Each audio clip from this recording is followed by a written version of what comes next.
Devari bypass पर ऊंटों की मौत के मामले में अब तक कार्रवाई नहीं। पशुपालक संघ ने कलेक्ट्रेट पर प्रदर्शन कर जताया विरोध। दरअसल उदयपुर के देवारी बाईपास पर बीते वर्ष 2 सितंबर 2024 की रात हुए भीषण सड़क हादसे में 6 ऊंटों की मौत के मामले में अब तक कोई ठोस कार्रवाई नहीं होने से राष्ट्रीय पशुपालक संघ ने नाराजगी जताई है। भैंसुरा खुर्द निवासी गणेश लाल देवारी के ये ऊंट हादसे का शिकार हुए थे।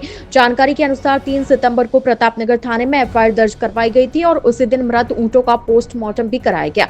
लेकिन एफआईआर में अज्ञात वाहन लिखने के बाद से अब तक न तो वाहन का पता चला है और न ही किसी तरह की कार्रवाई हुई है।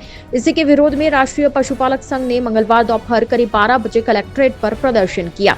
पशुपालक संघ के पदाधिकारियों ने बताया कि संघ ने कलेक्टर को ज्ञापन सौंपकर प्रशासन को चेतावनी देते हुए अपनी 3 प्रमुख मांगे रखी है, जिसमें हादसे के जिम्मेदार वाहन चालक की गिरफ्तारी कर ऊंट कानून 2016 के तहत सजा देने, हाईवे अथॉरिटी की लापरवाही की जांच कर दोषी अधिकारियों पर कार्रवाई करने और प्रति मृत ऊंट 50,000 रुपए का मुआवजा देने की मांग की है। संघ ने प्रशासन को चेतावनी दी है कि यदि तय समय में मांगे नहीं मानी गई तो ऊंट बचाओ आंदोलन के तहत कलेक्ट्रेट ऑफिस के समक्ष उग्र धरना प्रदर्शन किया जाएगा।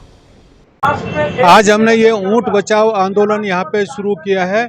इसका एक कारण ये है कि देवारी बाईपास पे 6 ऊंटों की निर्मम जो मृत्यु हुई एक्सीडेंट में, लेकिन आज तक ये पता नहीं चला कि किस वाहन ने उनको एक्सीडेंट किया। अज्ञात वाहन करके और पुलिस ने फाइल बंद कर दिया। ये बिल्कुल भी अनुचित है। एक, पुलिस को इस बात की जांच करनी चाहिए कि इन ऊंटों को किसने मारा।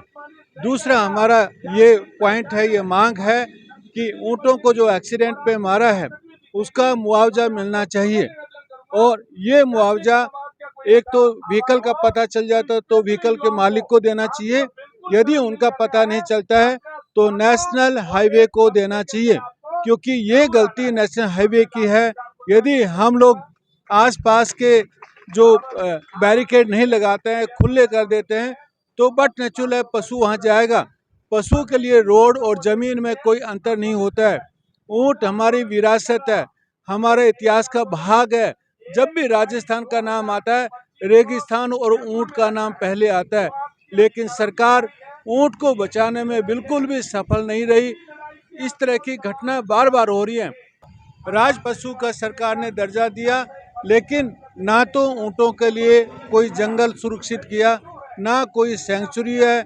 अभी ऊँट जो आप चरते हुए देखते हैं, रोड के किनारे चरते हैं, जंगल बंद हो गए, खेतों में उनको घुसने नहीं देते हैं। दूसरा, जो ऊँट का दूध है, ऊँटनी का जो दूध है, उसकी कोई प्राइस नहीं मिलती। कल भी हमने मंत्री साहब यहाँ पे जो पशुपालन मंत्री है उनसे मीटिंग किया कि भाई ऊँटनी का दूध का भी एक एमएसपी होना चाहिए। जैसे किसान के लिए फसल का होता है, 80 रुपया एमएसपी होना चाहिए, तभी ऊँट पालक के लिए वो प्रॉफिटेबल होगा।